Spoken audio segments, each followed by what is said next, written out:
بديت يومي بفطور صحي ومليان طاقة. أخلي الطاوة على النار وأرش بيها الزيت. بما أنه أريده صحي رشيت قليل من الزيت. حضرت فلفل أخضر ومعدنوس وسمسم وبيض، وقطعت الباذنجان دوائر. أول شي حمست الباذنجان، بعدين ويا البيض خليت الفلفل الأخضر والمعدنوس، خلطتهم كل زين. خليت ملح وكزبرة، اللي يريد يخلي فلفل أسود همنا يطلع طيب.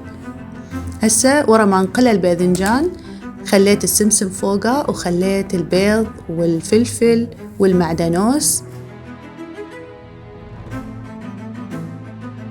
وأقدمه، وطلع كلش طيب. وألف عافية. لا تنسون إذا حبيتوا القناة تسوون سبسكرايب للقناة ولايك للفيديو وتشاركوها ويا أصدقائكم وأحبابكم، وأيضا فعلوا الجرس.